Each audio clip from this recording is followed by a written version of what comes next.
अस्सलाम वालेकुम नाजरीन, फिर एक नई वीडियो बना रहा हूँ अपने व्यूवर्स के लिए, उन लोगों के लिए जो टूरिज़्म का शौक़ रखते हैं या वर्क वीज़ों पे या किसी भी विज़िट वीज़ा पे किसी भी मुल्क का सफ़र करना चाहते हैं। तो मैं आज अपने नाज़रीन को बताऊंगा कि जो बैंक स्टेटमेंट होती है आप कैसे ऑथेंटिक बैंक स्टेटमेंट बना सकते हैं और कैसे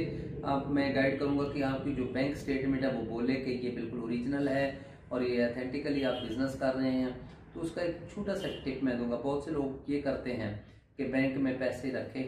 ठीक है, कुछ पैसे हैं उनको निकाल लिया, डाल लिया, निकाला, डाला, और वो ख्याल कर रहे होते हैं उनका टर्न आउट बन रहा है बहुत ज़्यादा और उनकी ये स्टेटमेंट वैलिड है। एक्चुअली ये नाज़रीन ये गलत होता है। ख़ासकर जो लोग अपना बिजनेस करते हैं और रियल में वो बिजनेसमैन है तो उनको मैं मशवरा दूंगा कि वो हमेशा जो भी लेन देन करें, जो भी ट्रांजैक्शन करें, पैसा लाना भेजना, वो अपने बिजनेस नेम से जो अकाउंट है उसमें करें। वो ज़्यादा वैलिड आपकी स्टेटमेंट बनती है, उसकी ज़्यादा अथॉरिटी होती है, वो ज़्यादा किसी भी इमिग्रेंट्स के सामने, किसी भी वीज़ा ऑफिसर के सामने वो ज़्यादा आपकी पावर शो करती है। तो जिनका बिजनेस अकाउंट मतलब बिजनेस नेम से अकाउंट है उसमें ज़्यादा ट्रांजैक्शन करें और उससे हर महीने कुछ हिस्सा पैसे उस अकाउंट से अपने पर्सनल अकाउंट में ट्रांसफ़र करें। तो अगर आपका बिजनेस के नाम से अकाउंट नहीं है, सिर्फ अपना अकाउंट है, तो उसमें भी आप की ट्रांजैक्शन ऐसे होनी चाहिए कि पैसे स्टिल पड़े रहे हों। कुछ लोग ख्याल करते हैं कि जितनी बड़ी ट्रांजैक्शन होगी, जितना बड़ा उसमें टर्न आउट होगा, उतनी वो स्ट्रांग होगी। ऐसा कुछ नहीं होता, खासकर जो पर्सनल स्टेटमेंट है। हाँ, अगर आपका वही ट्रांजैक्शन आपके बिजनेस अकाउंट में हो रही है, पैसा ज्यादा निकल रहा है, आ रहा है, जा रहा है, तो वो आपको शो करता है कि वो आपकी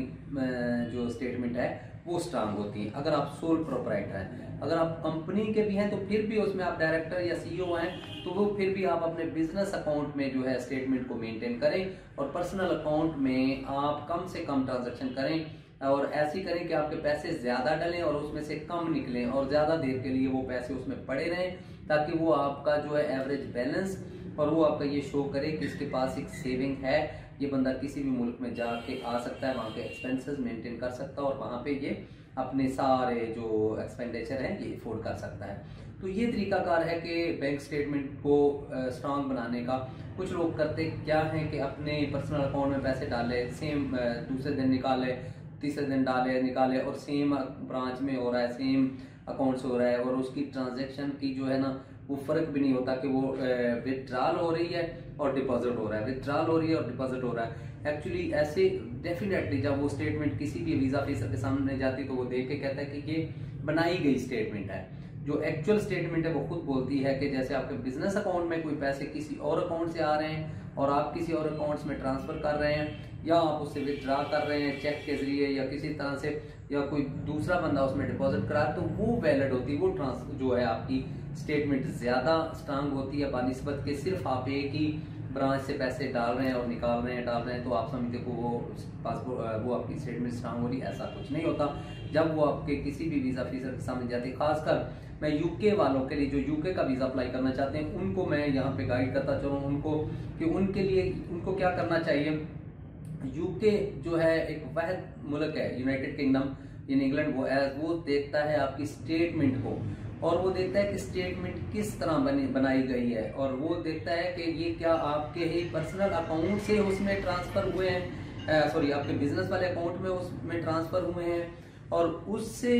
मतलब कितनी देर वो स्टिल आपके अमाउंट, कितनी अमाउंट और कितने टाइम के लिए वो पड़ी रही है, तो वो ये देखता है। साथ साथ वो मैच करता है आपकी जो रिटर्न आप फाइल करते हैं, जो आप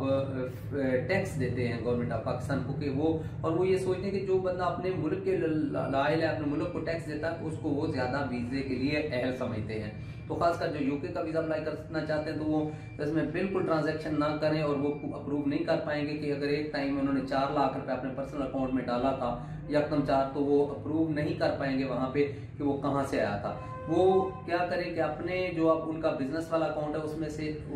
उसमें ट्रांसफर करें और वो स्टिल पैसे पड़े रहें, उससे कुछ निकालें एक्सपेंडिचर जो जैसे पर्सनल होते हैं, तो बाकी पैसे वो ज्यादा से ज्यादा कोशिश करें कि ज्यादा टाइम के लिए उसमें पड़े रहें। तो खासकर यूके के लिए ऐसी जो है स्टेटमेंट वैलिड होती है जिसका वो वो उसको मैनेज कर सके कि और मेंटेन कर सके कि उसको साथ compete कर सके जो उसने टैक्स पे किया है और जो उसके पास उसकी आमदन है या उसकी जो सेविंग है।